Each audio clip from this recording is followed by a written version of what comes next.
Chapter 1. Down the Rabbit Hole, the Pool of Tears. Alice was beginning to get very tired of sitting by her sister on the bank, and of having nothing to do. Once or twice she had peeped into the book her sister was reading, but it had no pictures or conversations in it, and where is the use of a book, thought Alice, without pictures or conversations? So she was considering in her own mind, as well as she could, for the hot day made her feel very sleepy and stupid, whether the pleasure of making a daisy chain was worth the trouble of getting up and picking the daisies, when a white rabbit with pink eyes ran close by her. There was nothing very remarkable in that, nor did Alice think it so very much out of the way to hear the rabbit say to itself, "Dear, dear, I shall be too late."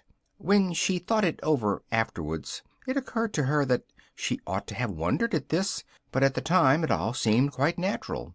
But when the rabbit actually took a watch out of his waistcoat pocket, looked at it, and then hurried on, Alice started to her feet, for it flashed across her mind that she had never before seen a rabbit with either a waistcoat pocket or a watch to take out of it, and full of curiosity she hurried across the field after it, and was just in time to see it pop down a large rabbit hole under the hedge.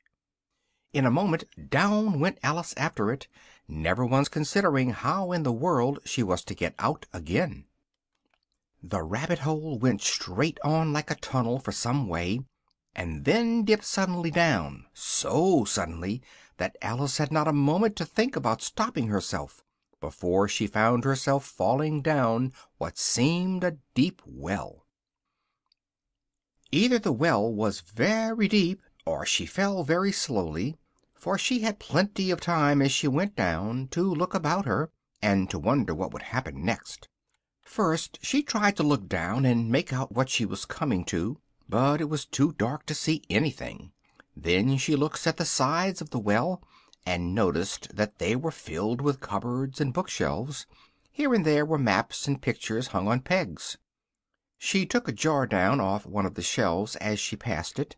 It was labeled Orange Marmalade, and to her great disappointment it was empty. She did not like to drop the jar for fear of killing somebody beneath, so she managed to put it into one of the cupboards as she fell past it. "Well," thought Alice to herself, "after such a fall as this, I shall think nothing of tumbling downstairs. How brave they'll all think me at home! Why, I wouldn't say anything about it, even if I fell off the top of the house," which was most likely true. Down, down, down. Would the fall never come to an end? "I wonder how many miles I've fallen by this time," she said aloud. "I must be getting somewhere near the center of the earth. Let me see, that would be 4,000 miles down, I think."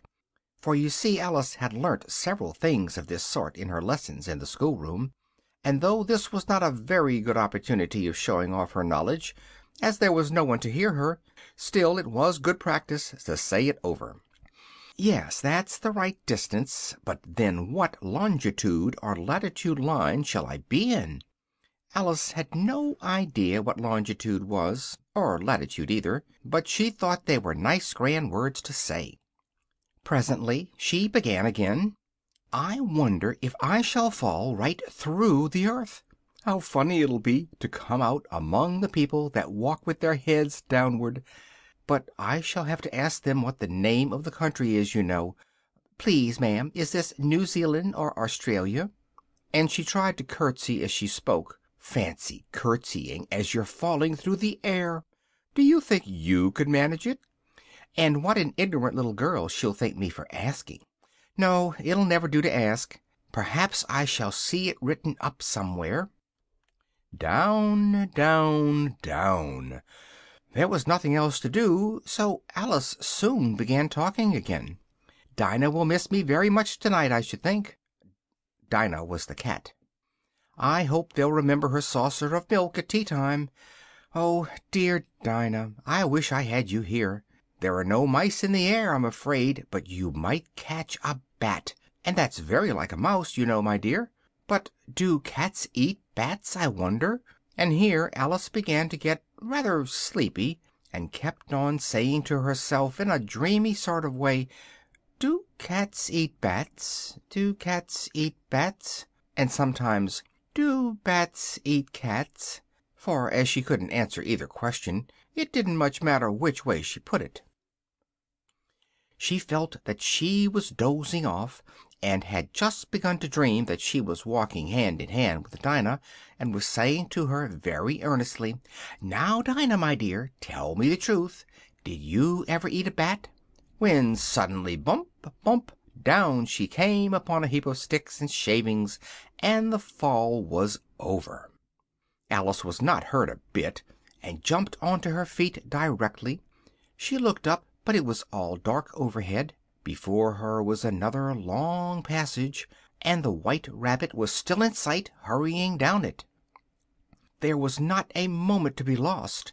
Away went Alice like the wind, and just heard it say as it turned a corner, "My ears and whiskers, how late it's getting!" She turned the corner after it, and instantly found herself in a long, low hall, lit up by a row of lamps which hung from the roof. There were doors all round the hall, but they were all locked, and when Alice had been all round it and tried them all, she walked sadly down the middle, wondering how she was ever to get out again. Suddenly she came upon a little three-legged table, all made of solid glass, and there was nothing lying upon it but a tiny golden key, and Alice's first idea was that it might belong to one of the doors of the hall. But alas, either the locks were too large or the key too small, but at any rate it would open none of them. However, on the second time around, she came to a low curtain, behind which was a door about 18 inches high. She tried the little key in the keyhole, and it fitted. Alice opened the door and looked down a small passage, not larger than a rat-hole, into the loveliest garden you ever saw. How she longed to get out of that dark hall and wander about among those beds of bright flowers and those cool fountains, but she could not even get her head through the doorway.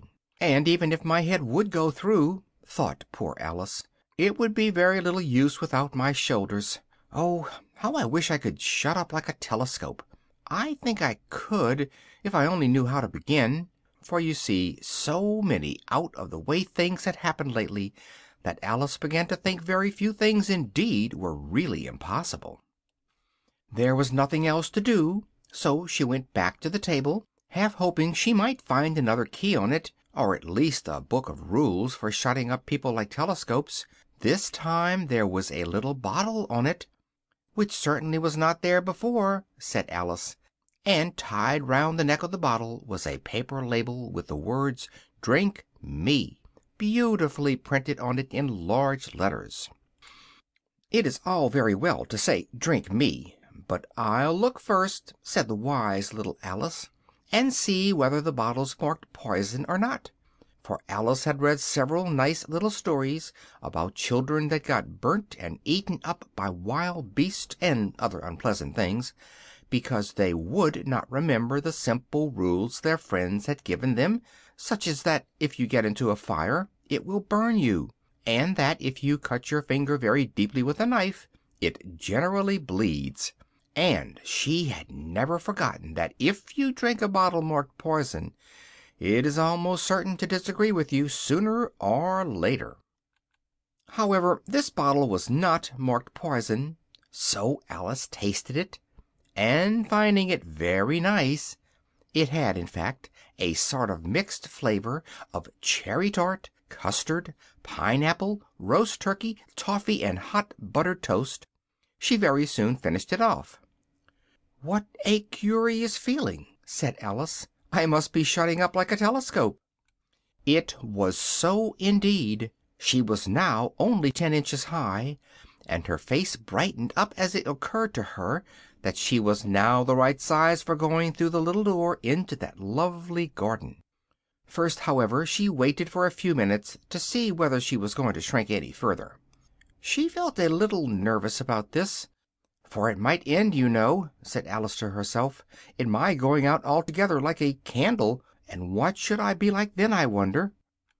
and she tried to fancy what the flame of a candle is like after the candle is blown out, for she could not remember having ever seen one. However, nothing more happened, so she decided on going into the garden at once. But alas for poor Alice! When she got to the door, she found she had forgotten the little golden key, and when she went back to the table for the key, she found she could not possibly reach it. She could see it plainly enough through the glass, and she tried her best to climb up one of the legs of the table, but it was too slippery, and when she had tired herself out with trying, the poor little thing sat down and cried. "Come, there's no use in crying," said Alice to herself, rather sharply. "I advise you to leave off this minute." She generally gave herself very good advice, and sometimes scolded herself so severely as to bring tears into her eyes, and once she remembered boxing her own ears for having been unkind to herself in a game of croquet she was playing with herself, for this curious child was very fond of pretending to be two people. "But it's no use now," thought poor Alice, "to pretend to be two people. Why, there's hardly enough of me left to make one respectable person." Soon her eyes fell on a little ebony box lying under the table. She opened it, and found in it a very small cake, on which was lying a card with the words "Eat me" beautifully printed on it in large letters. "I'll eat," said Alice, "and if it makes me larger I can reach the key, and if it makes me smaller I can creep under the door. So either way I'll get into the garden, and I don't care which happens."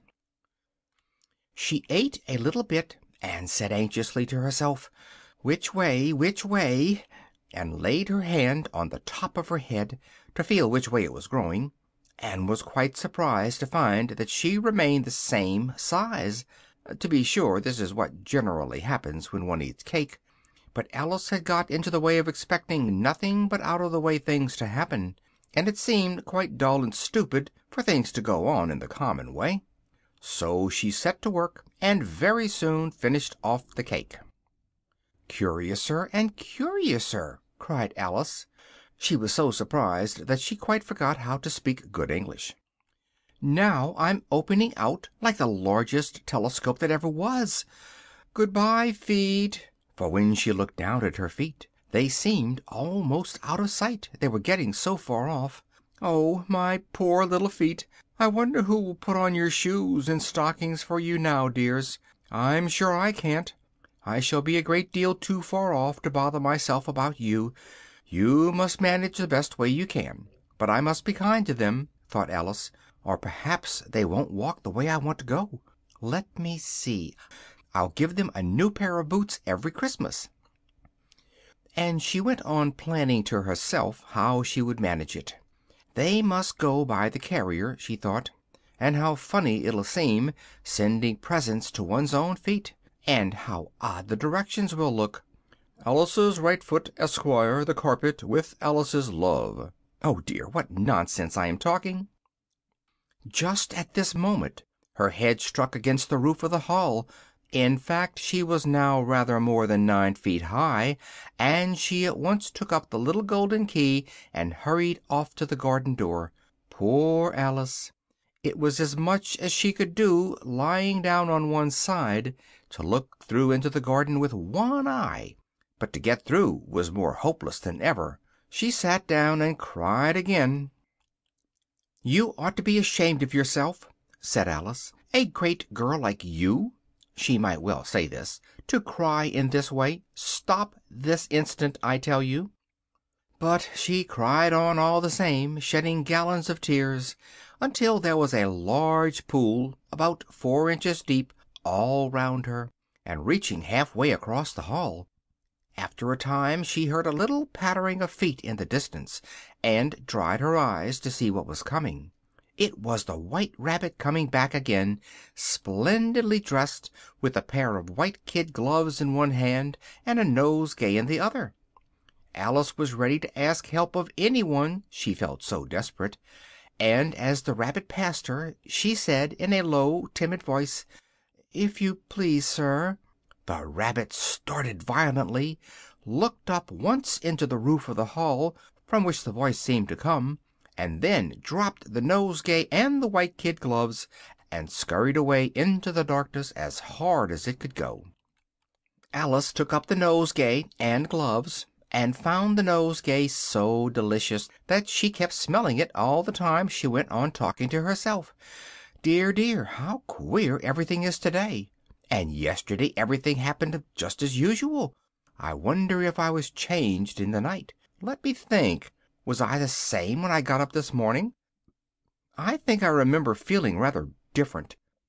But if I'm not the same, who in the world am I? Ah, that's the great puzzle. And she began thinking over all the children she knew of the same age as herself, to see if she could have been changed for any of them. "I'm sure I'm not Gertrude," she said, "for her hair goes in such long ringlets, and mine doesn't go in ringlets at all.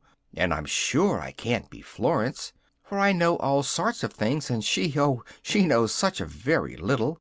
Besides, she's she, and I'm I, and oh dear, how puzzling it all is! I'll try if I know all the things I used to know. Let me see. 4 times 5 is 12, and 4 times 6 is 13, and 4 times 7 is 14. Oh dear, I shall never get to 20 at this rate. But the multiplication table don't signify. Let's try geography. London is the capital of France, and Rome is the capital of Yorkshire, and Paris... Oh dear, that's all wrong, I'm certain. I must have been changed for Florence. I'll try and say, how doth the little... And she crossed her hands on her lap and began, but her voice sounded hoarse and strange, and the words did not sound the same as they used to do.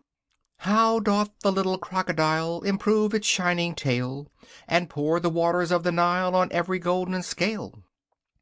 How cheerfully it seems to grin, how neatly spreads its claws, and welcomes little fishes in with gently smiling jaws. I'm sure those are not the right words, said poor Alice, and her eyes filled with tears as she thought, I must be Florence after all, and I shall have to go and live in that poky little house, and have next to no toys to play with, and oh, ever so many lessons to learn. No, I've made up my mind about it. If I'm Florence, I'll stay down here. It'll be no use their putting their heads down and saying, Come up, dear. I shall only look up and say, Who am I, then? Answer me that first. And then, if I like being that person, I'll come up. If not, I'll stay down here till I'm somebody else. But, oh dear, cried Alice with a sudden burst of tears, I do wish they would put their heads down. I'm so tired of being all alone here. As she said this, she looked down at her hands, and was surprised to find she had put on one of the rabbit's little gloves while she was talking.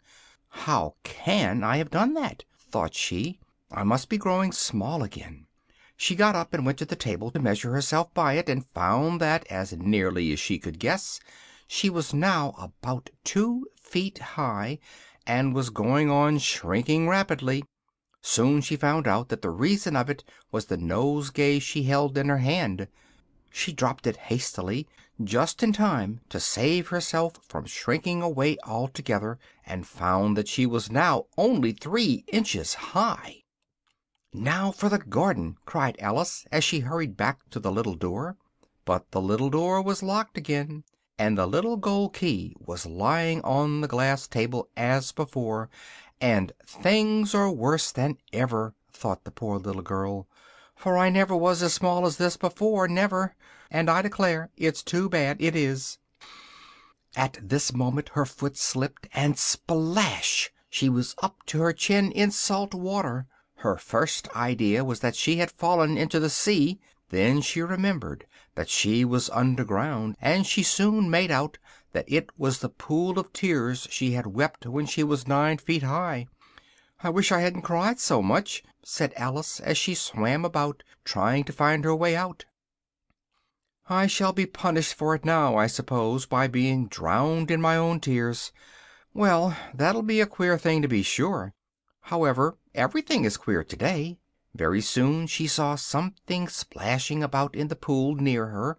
At first she thought it must be a walrus or a hippopotamus, but then she remembered how small she herself was, and soon made out that it was only a mouse that had slipped in like herself. Would it be any use now, thought Alice, to speak to this mouse? The rabbit is something quite out of the way, no doubt, and so have I been ever since I came down here, but that is no reason why the mouse should not be able to talk. I think I may as well try. So she began. "Oh, Mouse, do you know how to get out of this pool? I am very tired of swimming about here, oh Mouse." The mouse looked at her rather inquisitively, and seemed to her to wink with one of its little eyes, but it said nothing. "Perhaps it doesn't understand English," thought Alice. "I dare say it's a French mouse, come over with William the Conqueror," for with all her knowledge of history, Alice had no very clear notion how long ago anything had happened. So she began again, "Où est ma chatte?" which was the first sentence out of her French lesson book. The mouse gave a sudden jump in the pool, and seemed to quiver with fright. "Oh, I beg your pardon," cried Alice hastily, afraid that she had hurt the poor animal's feelings. "I quite forgot you didn't like cats." "Not like cats!" cried the mouse in a shrill, passionate voice. "Would you like cats if you were me?" "Well, perhaps not," said Alice in a soothing tone. "Don't be angry about it. And yet I wish I could show you our cat, Dinah. I think you'd take a fancy to cats if you could only see her." "She is such a dear, quiet thing," said Alice half to herself, as she swam lazily about in the pool. "She sits purring so nicely by the fire, licking her paws and washing her face. And she is such a nice soft thing to nurse, and she's such a capital one for catching mice." "Oh, I beg your pardon," cried poor Alice again, for this time the mouse was bristling all over, and she felt certain that it was really offended. "Have I offended you?" "Offended indeed!" cried the mouse, who seemed to be positively trembling with rage. "Our family always hated cats. Nasty, low, vulgar things. Don't talk to me about them any more." "I won't, indeed," said Alice, in a great hurry to change the conversation. Are you fond of dogs?" The mouse did not answer, so Alice went on eagerly. "There is such a nice little dog near our house I should like to show you. A little bright-eyed terrier, you know, with, oh, such long curly brown hair, and it'll fetch things when you throw them, and it'll sit up and beg for its dinner, and all sorts of things. I can't remember half of 'em, and it belongs to a farmer, and he said it kills all the rats, and oh dear," said Alice sadly, "I'm afraid I've offended it again," for the mouse was swimming away from her as hard as it could go, and making quite a commotion in the pool as it went. So she called softly after it, "Mouse dear, do come back again, and we won't talk about cats and dogs any more if you don't like them." When the mouse heard this, it turned and swam slowly back to her. Its face was quite pale, with passion, Alice thought, and it said in a trembling low voice, "Let's get to the shore, and then I'll tell you my history, and you'll understand why it is I hate cats and dogs." It was high time to go, for the pool was getting quite full of birds and animals that had fallen into it. There was a duck and a dodo, a lory and an eaglet, and several other curious creatures. Alice led the way, and the whole party swam to the shore. Chapter 2. A Long Tale. The Rabbit Sends in a Little Bill. They were indeed a curious-looking party that assembled on the bank. The birds with draggled feathers, the animals with their fur clinging close to them, all dripping wet, cross, and uncomfortable. The first question, of course, was how to get dry. They had a consultation about this, and Alice hardly felt at all surprised at finding herself talking familiarly with the birds, as if she had known them all her life. Indeed, she had quite a long argument with the lory, who at last turned sulkily and would only say, "I am older than you, and must know best." And this Alice would not admit without knowing how old the lory was, and as the lory positively refused to tell its age, there was nothing more to be said. At last the mouse, who seemed to have some authority among them, called out, "Sit down, all of you, and attend to me. I'll soon make you dry enough." They all sat down at once, shivering in a large ring, Alice in the middle, with her eyes anxiously fixed on the mouse, for she felt sure she would catch a bad cold if she did not get dry very soon. "Ahem!" said the mouse, with a self-important air. "Are you all ready? This is the driest thing I know. Silence all round, if you please. William the Conqueror, whose cause was favored by the Pope, was soon submitted to by the English, who wanted leaders, and who had been of late much accustomed to usurpation and conquest. Edwin and Morcar, the Earls of Mercia and Northumbria—" "Ugh!" said the Lory with a shiver. "I beg your pardon," said the mouse, frowning, but very politely. "Did you speak?"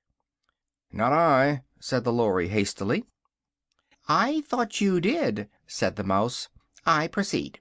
Edwin and Morcar, the Earls of Mercia and Northumbria, declared for him, and even Stigand, the patriotic Archbishop of Canterbury, found it advisable to go with Edgar Atheling to meet William and offer him the crown. William's conduct was at first moderate. How are you getting on now, dear?" said the mouse, turning to Alice as it spoke. "As wet as ever," said poor Alice. "It doesn't seem to dry me at all." "In that case," said the Dodo, solemnly, rising to his feet, "I move that the meeting adjourn for the immediate adoption of more energetic remedies." "Speak English," said the duck. "I don't know the meaning of half those long words, and what's more, I don't believe you do either." And the duck quacked a comfortable laugh to itself. Some of the other birds tittered audibly. "I only mean to say," said the Dodo, in a rather offended tone, "that I know of a house near here where we can get the young lady and the rest of the party dried, and then we could listen comfortably to the story which I think you were good enough to promise to tell us," bowing gravely to the mouse. The mouse made no objection to this, and the whole party moved along the river bank, for the pool had by this time begun to flow out of the hall, and the edge of it was fringed with rushes and forget-me-nots, in a slow procession, the Dodo leading the way. After a time the Dodo became impatient, and, leaving the duck to bring up the rest of the party, moved on at a quicker pace with Alice, the Lory, and the Eaglet, and soon brought them to a little cottage, and there they sat snugly by the fire, wrapped up in blankets, until the rest of the party had arrived, and they were all dry again. Then they all sat down again in a large ring on the bank, and begged the mouse to begin his story. "Mine is a long and a sad tale," said the mouse, turning to Alice and sighing. "It is a long tale, certainly," said Alice, looking down with wonder at the mouse's tail, which was coiled nearly all round the party. "But why do you call it sad?" And she went on puzzling about this as the mouse went on speaking, so that her idea of the tale was something like this: "We lived beneath the mat, warm and snug and fat, but one woe, and that was the cat. To our joys a clog, in our eyes a fog, on our heart a log, was the dog. When the cat's away, then the mice will play, but alas, one day, so they say, came the dog and cat, hunting for a rat, crushed the mice all flat, each one as he sat underneath the mat, warm and snug and fat. Think of that." "You are not attending," said the mouse to Alice severely. "What are you thinking of?" "I beg your pardon," said Alice very humbly. "You had got to the fifth bend, I think." "I had not," cried the mouse, sharply and very angrily. "A knot," said Alice, always ready to make herself useful, and looking anxiously about her. "Oh, do let me help to undo it." "I shall do nothing of the sort," said the mouse, getting up and walking away from the party. "You insult me by talking such nonsense." "I didn't mean it," pleaded poor Alice. "But you're so easily offended, you know." The mouse only growled in reply. "Please come back and finish your story," Alice called after it, and the others all joined in chorus. "Yes, please do." But the mouse only shook its ears and walked quickly away, and was soon out of sight. "What a pity it couldn't stay," sighed the Lory, and an old crab took the opportunity of saying to its daughter, "Ah, my dear, let this be a lesson to you never to lose your temper." "Hold your tongue, Ma," said the young crab a little snappishly. "You're enough to try the patience of an oyster." "I wish I had our Dinah here, I know I do," said Alice aloud, addressing no one in particular. "She'd soon fetch it back." "And who is Dinah, if I may venture to ask the question?" said the Lory. Alice replied eagerly, for she was always ready to talk about her pet. "Dinah's our cat, and she's such a capital one for catching mice you can't think. And oh, I wish you could see her after the birds. Why, she'll eat a little bird as soon as look at it." This answer caused a remarkable sensation among the party. Some of the birds hurried off at once. One old magpie began wrapping itself up very carefully, remarking, "I really must be getting home. The night air does not suit my throat." And a canary called out in a trembling voice to its children, "Come away from her, my dears. She's no fit company for you." On various pretexts they all moved off, and Alice was soon left alone. She sat for some while, sorrowful and silent, but she was not long before she recovered her spirits, and began talking to herself again as usual. "I do wish some of them had stayed a little longer, and I was getting to be such friends with them. Really, the Lory and I were almost like sisters, and so was that dear little eaglet. And then the duck and the dodo. How nicely the duck sang to us as we came along through the water. And if the dodo hadn't known the way to that nice little cottage, I don't know when we should have got dry again." And there is no knowing how long she might have prattled on in this way, if she had not suddenly caught the sound of pattering feet.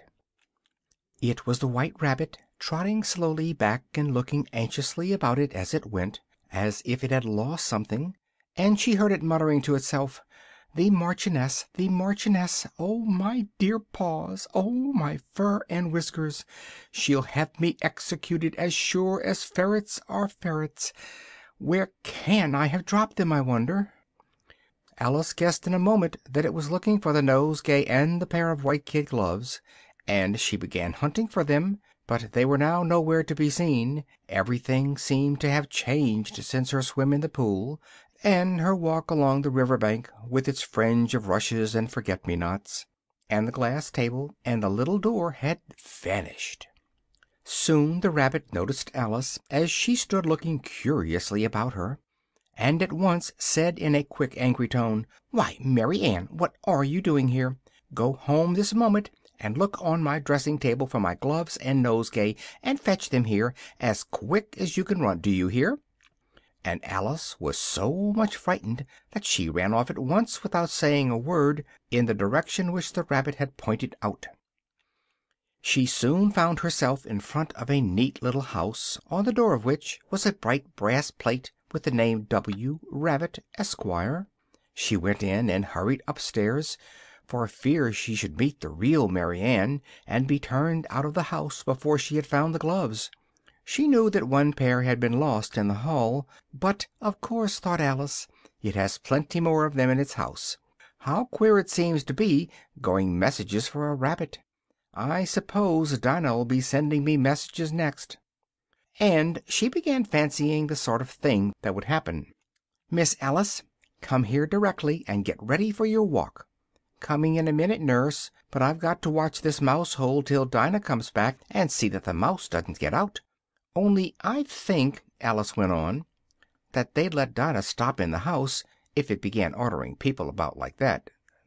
By this time she had found her way into a tidy little room, with a table in the window, on which was a looking-glass and, as Alice had hoped, 2 or 3 pairs of tiny white kid gloves. She took up a pair of gloves, and was going to leave the room, when her eye fell upon a little bottle that stood near the looking-glass.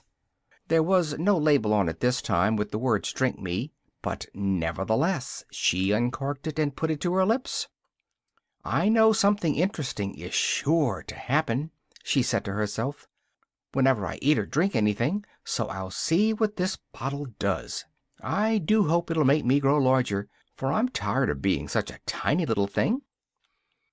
It did so indeed, and much sooner than she expected. Before she had drunk half the bottle, she found her head pressing against the ceiling, and she stooped to save her neck from being broken, and hastily put down the bottle, saying to herself, "That's quite enough. I hope I shan't grow any more. I wish I hadn't drunk so much." Alas, it was too late.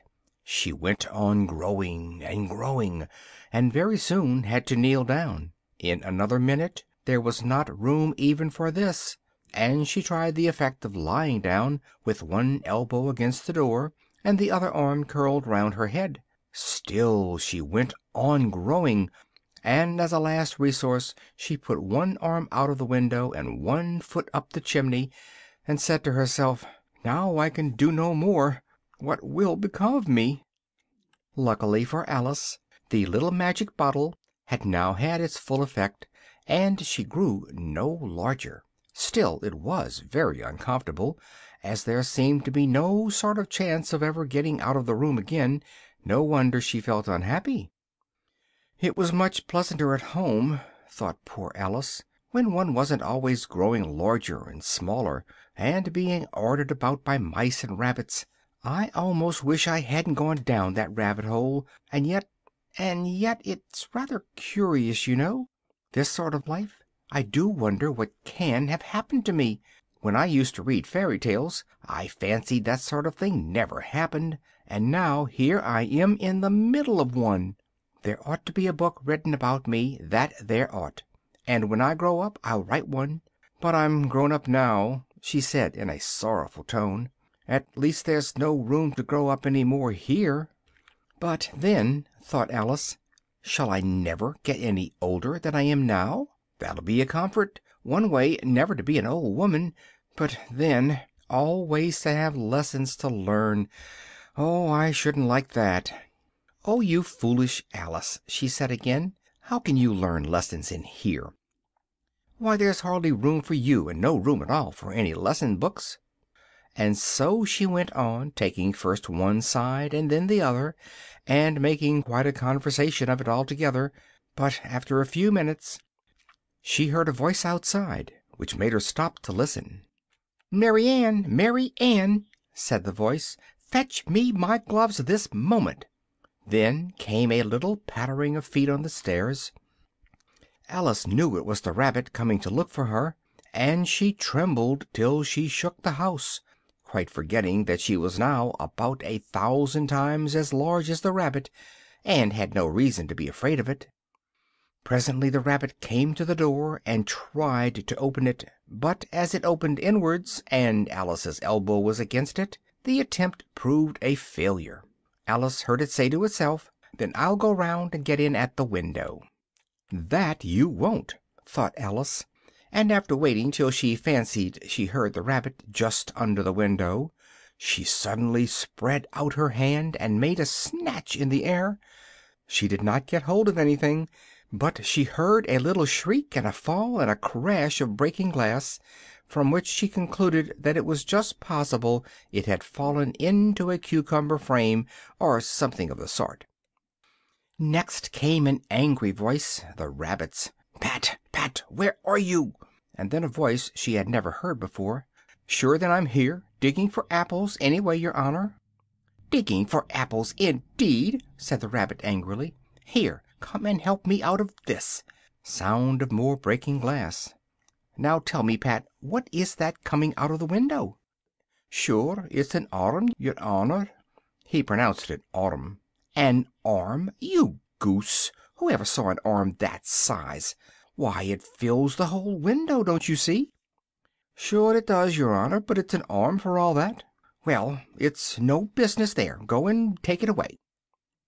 There was a long silence after this, and Alice could only hear whispers now and then, such as, "Sure, I don't like it, your honor, at all, at all." Do as I tell you, you coward!" At last she spread out her hand again and made another snatch in the air. This time there were 2 little shrieks and more breaking glass. "What a number of cucumber frames there must be!" thought Alice. "I wonder what they'll do next. As for pulling me out of the window, I only wish they could. I'm sure I don't want to stop in here any longer." She waited for some time without hearing anything more. At last came a rumbling of little cartwheels, and the sound of a good many voices all talking together. She made out the words, "Where's the other ladder? Why, I hadn't to bring but one. Bill's got the other. Here, put 'em up at this corner. No, tie 'em together. They don't reach high enough yet. Oh, they'll do well enough. Don't be particular. Here, Bill, catch hold of this rope. Will the roof bear? Mind that loose slate. Oh, it's coming down. Heads below." A loud crash. "Now, who did that?" It was Bill, I fancy. "Who's to go down the chimney?" "Nay, I shan't. You do it." "That I won't, then. Bill's got to go down. Here, Bill, the master says you've got to go down the chimney." "Oh, so Bill's got to come down the chimney, has he?" said Alice to herself. "Why, they seem to put everything upon Bill. I wouldn't be in Bill's place for a good deal. The fireplace is a pretty tight one, but I think I can kick a little." She drew her foot as far down the chimney as she could, and waited till she heard a little animal, she couldn't guess what sort it was, scratching and scrambling in the chimney close above her. Then, saying to herself, "This is Bill," she gave one sharp kick and waited to see what would happen next. The first thing was a general chorus of "There goes Bill!" Then the rabbit's voice alone, "Catch him, you by the hedge!" Then silence, and then another confusion of voices. "How was it, old fellow? What happened to you? Tell us all about it." Later came a little feeble squeaking voice, "That's Bill," thought Alice, which said, "Well, I hardly know. I'm all of a fluster myself. Something comes at me like a jack-in-the-box, and the next minute up I goes like a rocket." "And so you did, old fellow," said the other voices. "We must burn the house down," said the voice of the rabbit, and Alice called out as loud as she could, "If you do, I'll set Dinah at you." This caused silence again, and while Alice was thinking, "But how can I get Dinah here?" she found, to her great delight, that she was getting smaller. Very soon she was able to get up out of the uncomfortable position in which she had been lying, and in 2 or 3 minutes more she was once more 3 inches high. She ran out of the house as quick as she could, and found quite a crowd of little animals waiting outside. Guinea pigs, white mice, squirrels, and Bill, a little green lizard, that was being supported in the arms of one of the guinea pigs, while another was giving it something out of a bottle.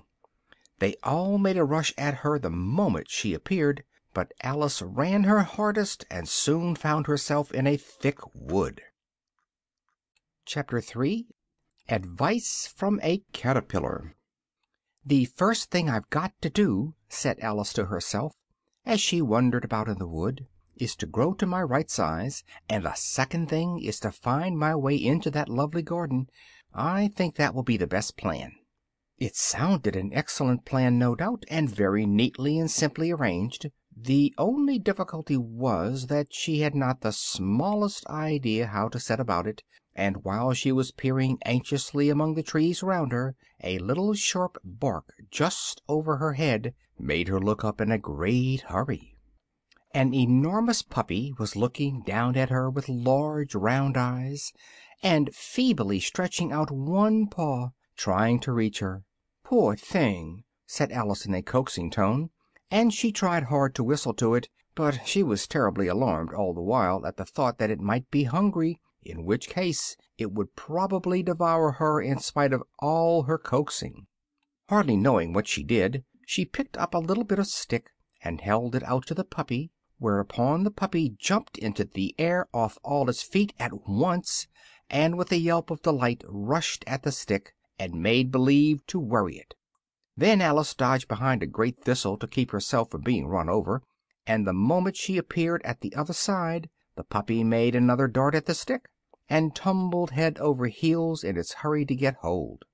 Then Alice, thinking it was very like having a game of play with a cart horse, and expecting every moment to be trampled under its feet, ran round the thistle again. Then the puppy began a series of short charges at the stick, running a very little way forwards each time, and a long way back, and barking hoarsely all the while, till at last it sat down a good way off, panting, with its tongue hanging out of its mouth, and its great eyes half shut. This seemed to Alice a good opportunity for making her escape. She set off at once, and ran till the puppy's bark sounded quite faint in the distance, and till she was quite tired and out of breath. "And yet, what a dear little puppy it was," said Alice, as she leant against a buttercup to rest herself, and fanned herself with her hat. "I should have liked teaching it tricks if I'd only been the right size to do it. Oh, I'd nearly forgotten that I've got to grow up again. Let me see, how is it to be managed? I suppose I ought to eat or drink something or other, but the great question is what?" The great question certainly was what. Alice looked all round her at the flowers and the blades of grass, but could not see anything that looked like the right thing to eat under the circumstances. There was a large mushroom near her, about the same height as herself, and when she had looked under it, and on both sides of it, and behind it, it occurred to her to look and see what was on the top of it. She stretched herself up on tiptoe, and peeped over the edge of the mushroom, and her eyes immediately met those of a large blue caterpillar, which was sitting with its arms folded, quietly smoking a long hookah, and taking not the least notice of her or of anything else. For some time they looked at each other in silence. At last the caterpillar took the hookah out of its mouth, and languidly addressed her. "Who are you?" said the caterpillar. This was not an encouraging opening for a conversation. Alice replied rather shyly, I hardly know, sir, just at present. At least I know who I was when I got up this morning, but I think I must have been changed several times since that." "What do you mean by that?" said the caterpillar. "Explain yourself." "I can't explain myself, I'm afraid, sir," said Alice, "because I'm not myself, you see." "I don't see," said the caterpillar. "I'm afraid I can't put it more clearly," Alice replied very politely, "for I can't understand it myself, and really to be so many different sizes in one day is very confusing." "It isn't," said the caterpillar. "Well, perhaps you haven't found it so yet," said Alice, "but when you have to turn into a chrysalis, you know, and then after that into a butterfly, I should think it'll feel a little queer. Don't you think so?" "Not a bit," said the caterpillar. "All I know is," said Alice, "it would feel queer to me." "You?" said the caterpillar contemptuously. "Who are you?" Which brought them back again to the beginning of the conversation. Alice felt a little irritated at the caterpillar making such very short remarks, and she drew herself up and said very gravely, "I think you ought to tell me who you are first." "Why?" said the caterpillar. Here was another puzzling question, and as Alice had no reason ready, and the caterpillar seemed to be in a very bad temper, she turned round and walked away. "Come back," the caterpillar called after her. "I've something important to say." This sounded promising. Alice turned and came back again. "Keep your temper," said the caterpillar. "Is that all?" said Alice, swallowing down her anger as well as she could. "No," said the caterpillar. Alice thought she might as well wait, as she had nothing else to do, and perhaps, after all, the caterpillar might tell her something worth hearing. For some minutes it puffed away at its hookah without speaking, but at last it unfolded its arms, took the hookah out of its mouth again, and said, "So you think you're changed, do you?" "Yes, sir," said Alice. "I can't remember the things I used to know. I've tried to say, 'How doth the little busy bee,' and it came out all different." "Try and repeat, 'You are old, Father William,'" said the caterpillar. Alice folded her hands and began. "You are old, Father William," the young man said, "and your hair is exceedingly white. and yet you incessantly stand on your head. Do you think at your age it is right?" "In my youth," Father William replied to his son, "I feared it might injure the brain, but now that I'm perfectly sure I have none, why, I do it again and again." "You are old," said the youth, "as I mentioned before, and have grown most uncommonly fat, yet you turned a back somersault in at the door. Pray, what is the reason for that?"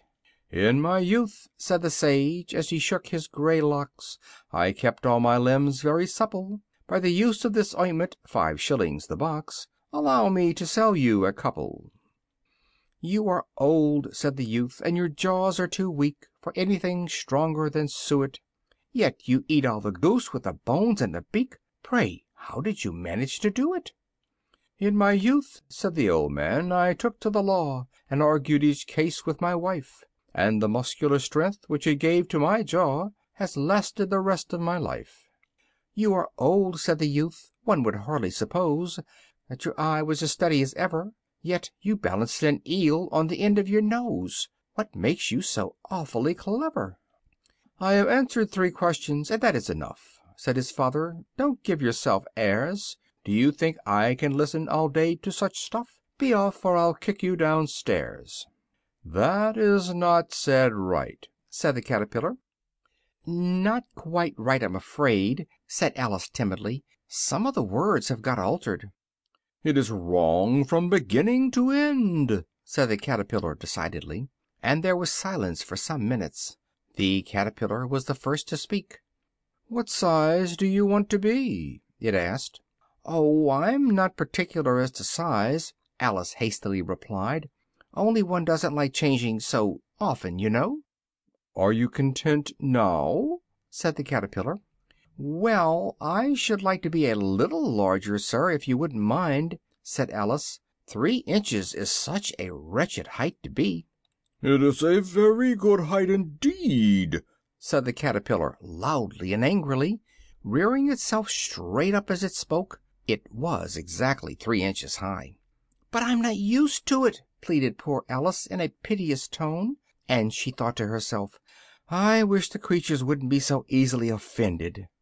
"You'll get used to it in time," said the caterpillar, and it put the hookah into its mouth and began smoking again. This time Alice waited quietly until it chose to speak again. In a few minutes the caterpillar took the hookah out of its mouth and got down off the mushroom and crawled away into the grass, merely remarking as it went, "The top will make you grow taller, and the stalk will make you grow shorter." "The top of what? The stalk of what?" thought Alice. "Of the mushroom," said the caterpillar, just as if she had asked it aloud, and in another moment was out of sight. Alice remained looking thoughtfully at the mushroom for a minute, and then picked it and carefully broke it in 2, taking the stalk in one hand and the top in the other. "Which does the stalk do?" she said, and nibbled a little bit of it to try. The next moment she felt a violent blow on her chin. It had struck her foot. She was a good deal frightened by this very sudden change, but as she did not shrink any further and had not dropped the top of the mushroom, she did not give up hope yet. There was hardly room to open her mouth, with her chin pressing against her foot, but she did it at last, and managed to bite off a little bit of the top of the mushroom. "Come, my head's free at last," said Alice in a tone of delight, which changed into alarm in another moment, when she found that her shoulders were nowhere to be seen. She looked down from an immense length of neck, which seemed to rise like a stalk out of a sea of green leaves that lay far below her.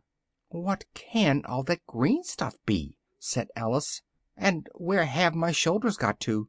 And oh, my poor hands, how is it I can't see you?" She was moving them about as she spoke, but no result seemed to follow, except a little rustling among the leaves. Then she tried to bring her head down to her hands, and was delighted to find that her neck would bend about easily in every direction, like a serpent. She had just succeeded in bending it down in a beautiful zigzag, and was going to dive in among the leaves, which she found to be the tops of the trees of the wood she had been wandering in, when a sharp hiss made her draw back. A large pigeon had flown into her face and was violently beating her with its wings. "Serpent!" screamed the pigeon. "I'm not a serpent," said Alice indignantly. "Let me alone." "I've tried every way," the pigeon said desperately, with a kind of sob. "Nothing seems to suit 'em." "I haven't the least idea what you mean," said Alice.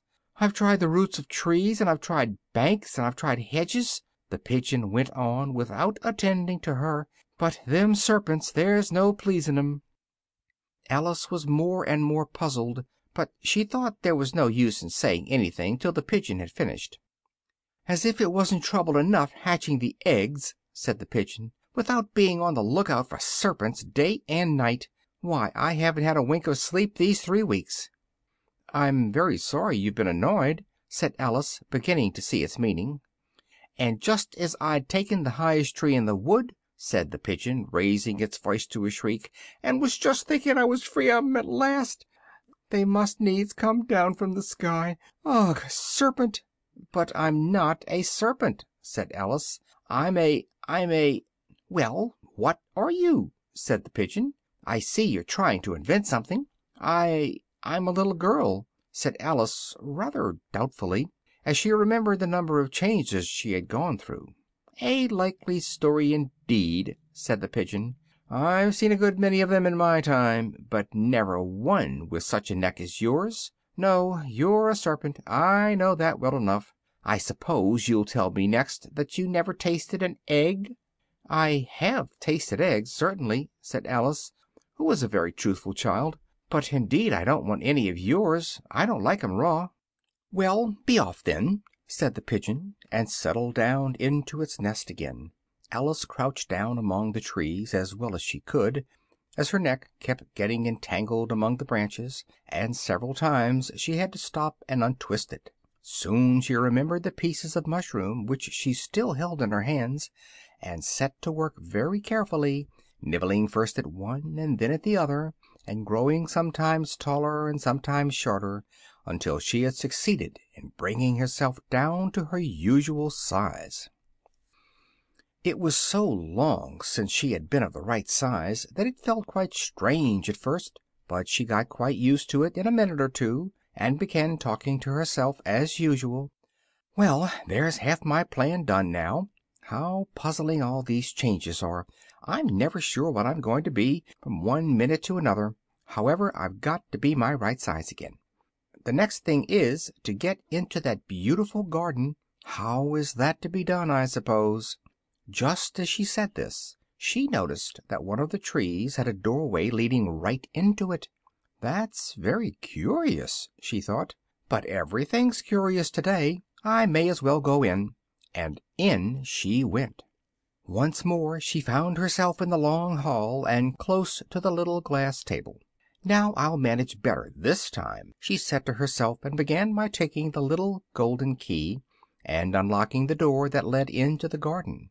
Then she set to work eating the pieces of mushroom till she was about 15 inches high. Then she walked down the little passage, and then she found herself at last in the beautiful garden, among the bright flower beds and the cool fountains.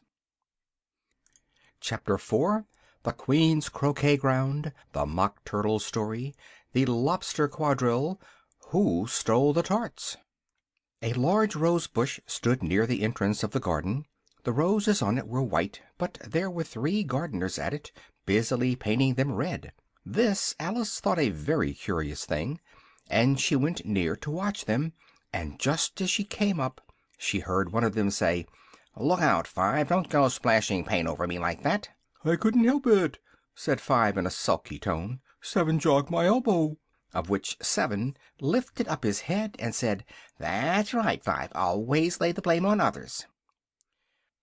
"You'd better not talk," said Five.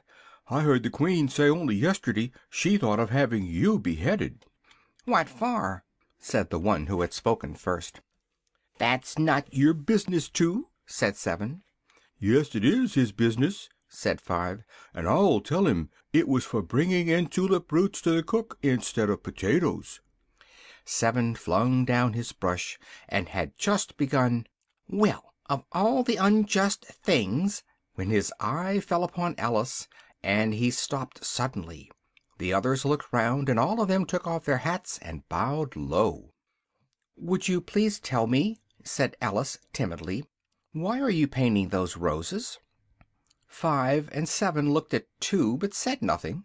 Two began in a low voice, "Why, miss, the fact is, this ought to have been a red rose tree, and we put a white one in by mistake. And if the Queen was to find out, we should all have our heads cut off. So, you see, we're doing our best before she comes to—" At this moment Five, who had been looking anxiously across the garden, called out, "The Queen! The Queen!" and the three gardeners instantly threw themselves flat upon their faces. There was a sound of many footsteps, and Alice looked round, eager to see the Queen. First came 10 soldiers carrying clubs. These were all shaped like the three gardeners, flat and oblong, with their hands and feet at the corners. Next, the 10 courtiers. These were all ornamented with diamonds, and walked 2 and 2, as the soldiers did. After these came the royal children. There were 10 of them, and the little dears came jumping merrily along, hand in couples. They were all ornamented with hearts. Next came the guests, mostly kings and queens, among whom Alice recognized the white rabbit. It was talking in a hurried, nervous manner, smiling at everything that was said, and went by without noticing her. Then followed the knave of hearts, carrying the king's crown on a cushion, and last of all this grand procession came the King and Queen of Hearts. When the procession came opposite to Alice, they all stopped and looked at her, and the Queen said severely, "Who is this?" She said it to the knave of hearts, who only bowed and smiled in reply. "Idiot!" said the Queen, turning up her nose, and asked Alice, "What's your name?" "My name is Alice, so please your Majesty," said Alice boldly, for she thought to herself, "Why, they're only a pack of cards. I needn't be afraid of them." "Who are these?" said the Queen, pointing to the three gardeners lying round the rose tree, for as they were lying on their faces, and the pattern on their backs was the same as the rest of the pack, she could not tell whether they were gardeners, or soldiers, or courtiers, or 3 of her own children.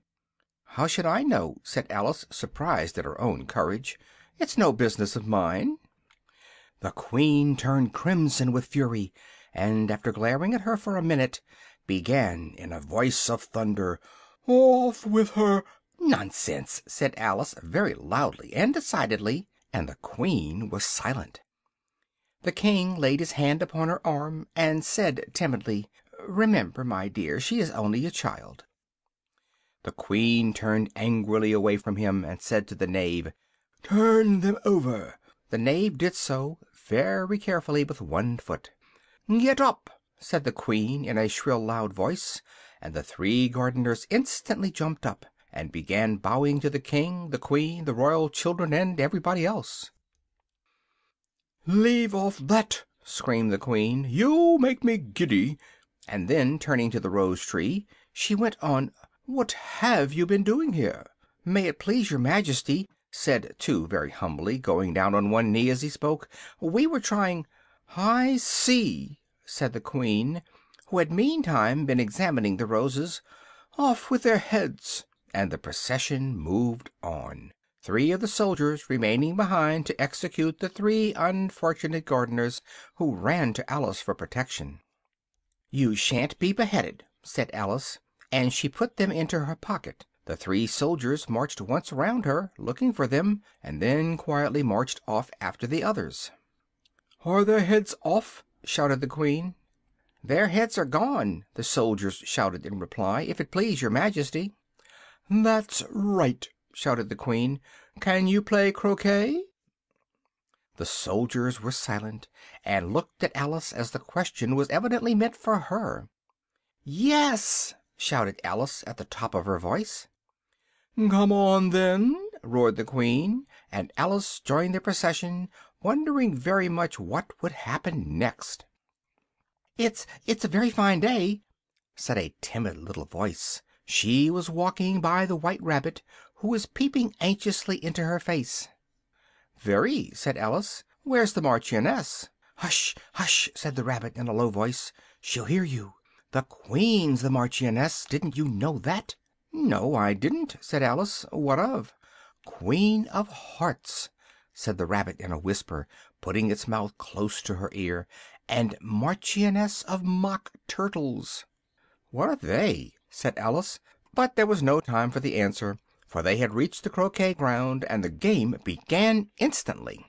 Alice thought she had never seen such a curious croquet ground in all her life. It was all in ridges and furrows. The croquet balls were live hedgehogs, the mallets live ostriches, and the soldiers had to double themselves up and stand on their feet and hands to make the arches. The chief difficulty, which Alice found at first, was to manage her ostrich. She got its body tucked away comfortably enough under her arm, with its legs hanging down, but generally, just as she had got its neck straightened out nicely and was going to give a blow with its head, it would twist itself round and look up into her face with such a puzzled expression that she could not help bursting out laughing. And when she had got its head down and was going to begin again, it was very confusing to find that the hedgehog had unrolled itself and was in the act of crawling away. Besides all this, there was generally a ridge or a furrow in her way wherever she wanted to send the hedgehog to, and as the doubled up soldiers were always getting up and walking off to other parts of the ground, Alice soon came to the conclusion that it was a very difficult game indeed. The players all played at once without waiting for turns, and quarreled all the while at the tops of their voices, and in a very few minutes the Queen was in a furious passion, and went stamping about and shouting, "Off with his head!" or "Off with her head!" about once in a minute.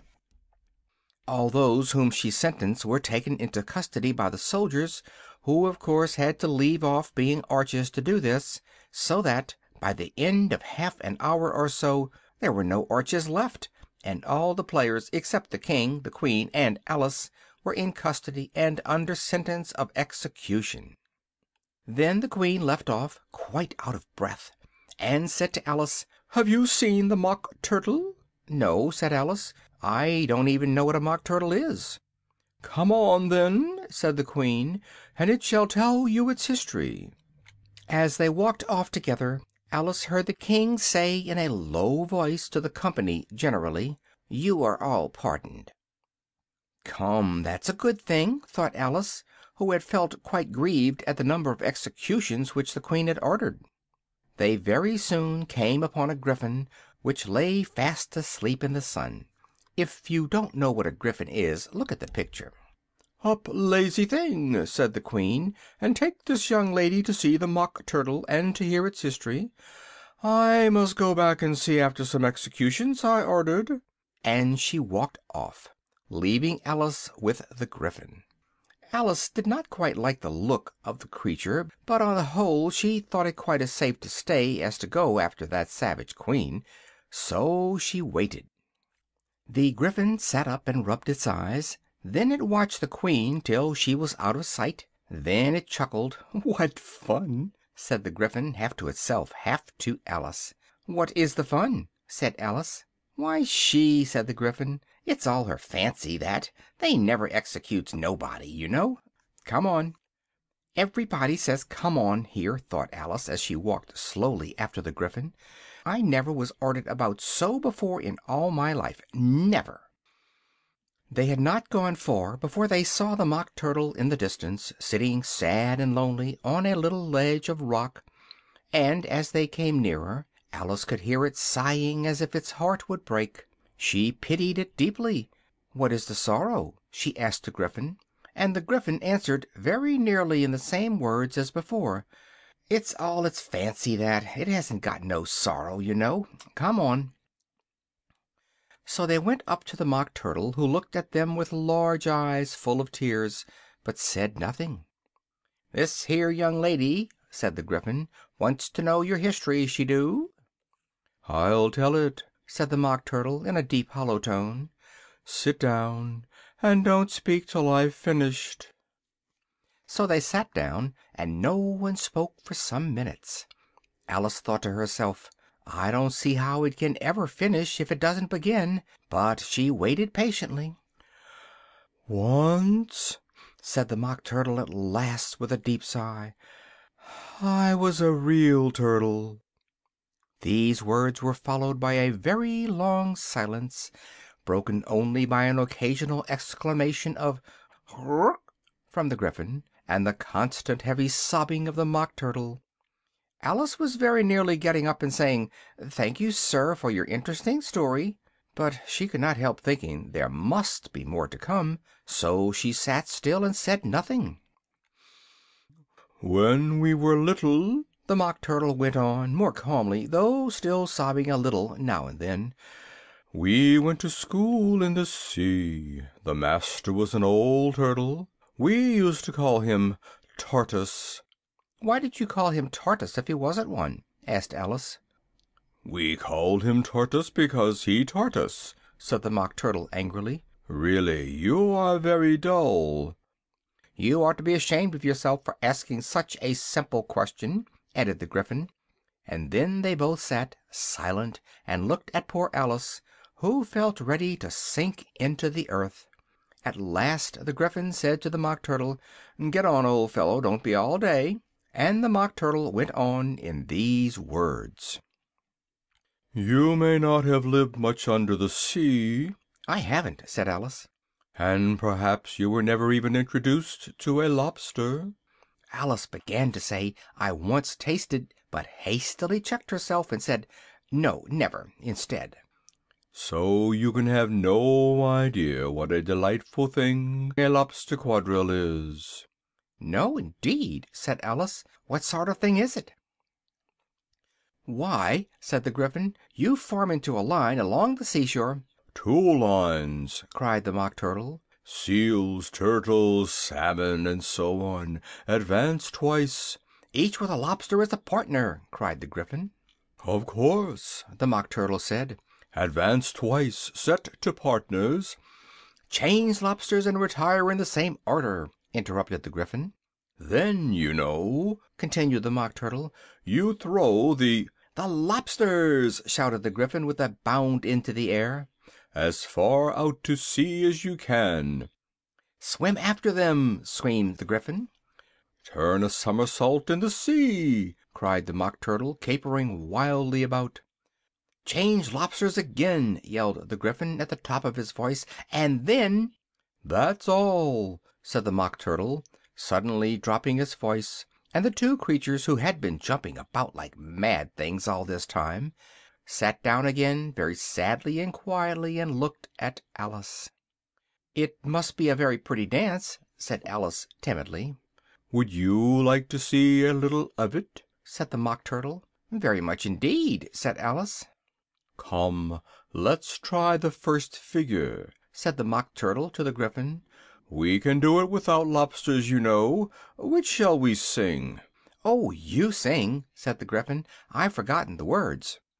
So they began solemnly dancing round and round Alice, every now and then treading on her toes when they came too close, and waving their forepaws to mark the time, while the Mock Turtle sang, slowly and sadly, these words: "Beneath the waters of the sea are lobsters thick as thick can be. They love to dance with you and me, my own, my gentle salmon." The Gryphon joined in singing the chorus, which was: "Salmon come up, salmon go down, salmon come twist your tail around. Of all the fishes of the sea there's none so good as salmon." "Thank you," said Alice, feeling very glad that the figure was over. "Shall we try the second figure?" said the Gryphon, "or would you prefer a song?" "Oh, a song, please," Alice replied so eagerly that the Gryphon said in a rather offended tone, "No accounting for tastes. Sing her Mock Turtle Soup, will you, old fellow?"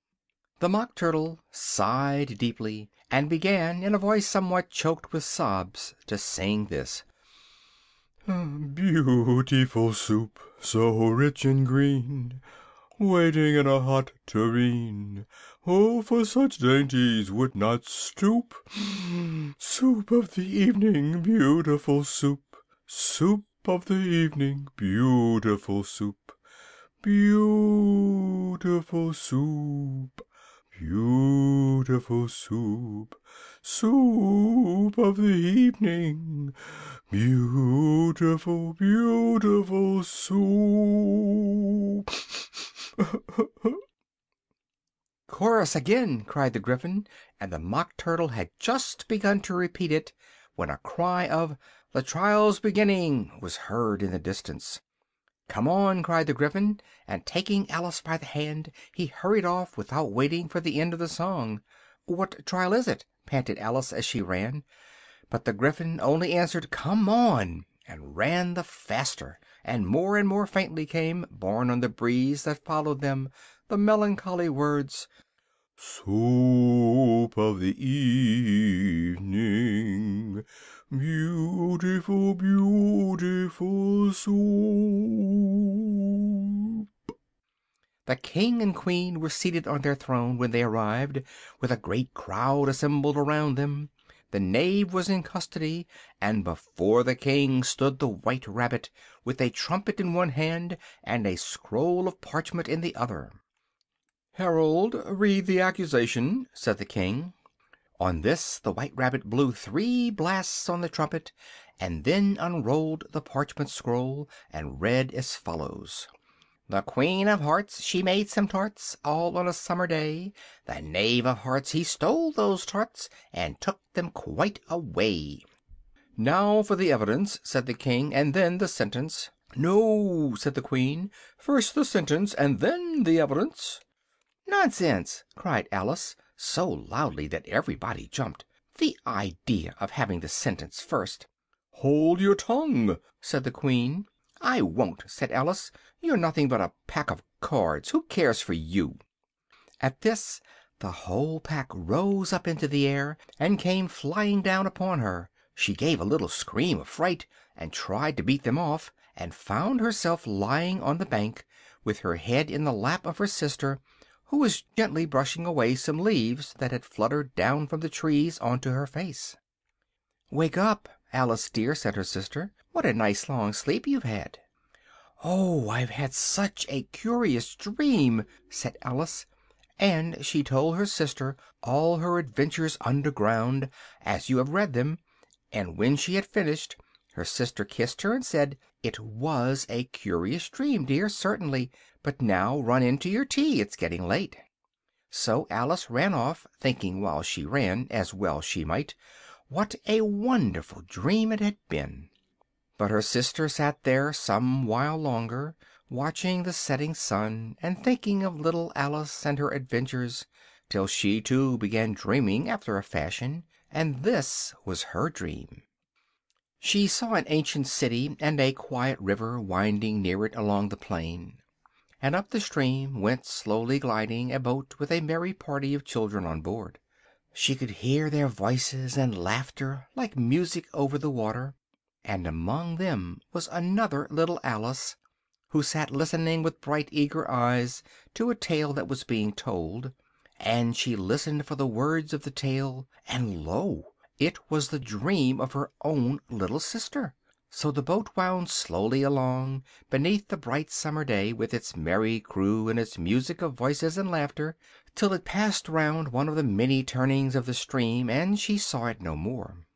Then she thought, in a dream within a dream, as it were, how this same little Alice would, in the after time, be herself a grown woman, and how she would keep through her riper years the simple and loving heart of her childhood, and how she would gather around her other little children, and make their eyes bright and eager with many a wonderful tale, perhaps even with these very adventures of the little Alice of long ago, and how she would feel with all their simple sorrows, and find a pleasure in all their simple joys, remembering her own child life and the happy summer days.